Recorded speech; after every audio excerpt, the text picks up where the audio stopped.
On est sur Paintball Series, on va vous faire un petit cri de guerre pour vous motiver pour cette belle manche. Allez. Raz, dva, tri. Tornado!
Bienvenue à vous sur la toute première de Paintball Series, l'émission consacrée au paintball sportif français. Ensemble, on va découvrir des rubriques, jeux vidéo, insolites du web. On va aller à la découverte de l'équipe tenante du titre, les Tontons. On va également suivre la compétition ici sur l'Open de Paris. Le but des équipes, c'est de se qualifier parmi les 12 meilleurs pour faire la suite du championnat. Pour les tenants et les aboutissants, c'est la rubrique technique qui va vous expliquer ça.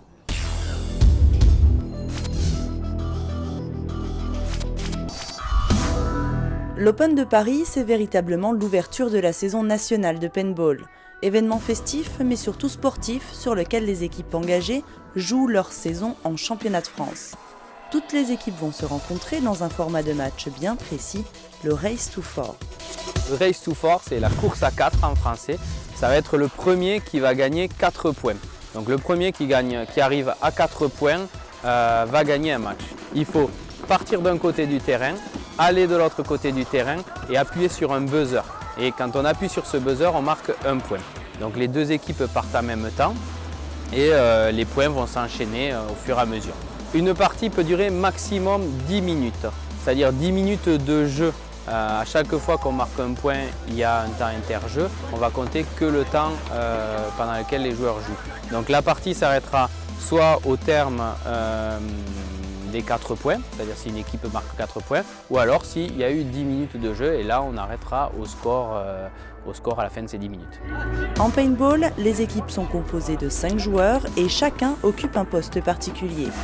Sur les 5 joueurs, généralement, on va avoir 2 joueurs qui vont partir sur chaque aile, un joueur qui va partir sur l'aile droite, un joueur qui va partir sur l'aile gauche. Il va partir très loin en courant, on appellera ça un attaquant. Ensuite, il y aura un second de ligne qui sera là pour aider ce joueur ou le remplacer s'il est éliminé.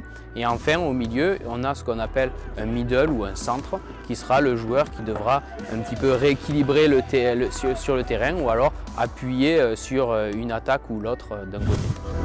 Sur un terrain symétrique, les équipes démarrent chacune dans leur camp et doivent aller buzzer dans le camp adverse. Les joueurs sont tous équipés d'un marqueur qui va leur permettre de toucher avec les billes de gélatine et ainsi éliminer leur adversaire. Un joueur qui aura été touché doit sortir du jeu et sur le terrain, des juges veillent au respect des règles.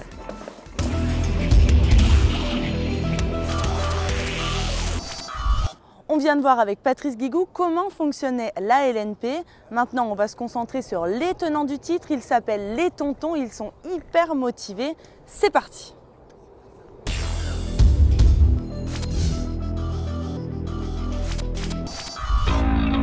Ils sont d'origine toulousaine et au départ ils étaient les Tontons Flingueurs, mais en 20 ans d'existence, ils ont migré vers le sud-est et sont devenus simplement les Tontons.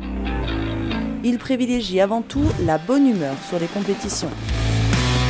Champion de France en titre, l'équipe n'arrive pas pour autant en terrain conquis.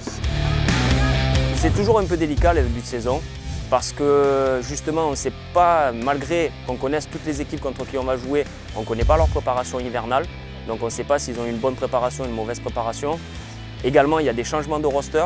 Il y a des nouveaux joueurs arrivant dans certaines équipes, d'autres qui sont partis de certaines équipes. Donc en fait, c'est toujours un peu délicat de savoir les équipes qu'on va rencontrer, le niveau qu'elles vont avoir sur la première manche en fait, en fonction justement de tous ces paramètres-là. Même si les Tontons évoluent également au niveau européen, chaque compétition est prise au sérieux. Certains adversaires également, même s'ils avouent ne pas avoir de bête noire. Au plus vous allez jouer des tournois qui ont un peu moins d'importance, on va dire, au niveau classement, et au moins vous avez droit à l'erreur. C'est-à-dire qu'il n'y a aucun match qu'il faut prendre par-dessus, parce que le paintball, ça se joue en 4-5 points, et tout peut arriver en 4-5 points. Donc on peut se rater, faire une mauvaise tactique, mal comprendre le terrain, mal le jouer, mal comprendre l'adversaire, et c'est vite arrivé de perdre un match et de se retrouver à ne pas passer le cut pour aller jouer en quart de finale, demi-finale ou finale, quoi. Il y a 2-3 ans, on avait Outrage qui était un peu notre bête noire. Maintenant, ça fait 2-3 ans qu'on a éradiqué cette bête noire et que maintenant, voilà, après c'est juste notre jeu, il faut qu'on fasse notre jeu et on sait que les choses, elles roulent par elles-mêmes. Très pro, à peine arrivés en région parisienne, ils ont déjà une idée très précise du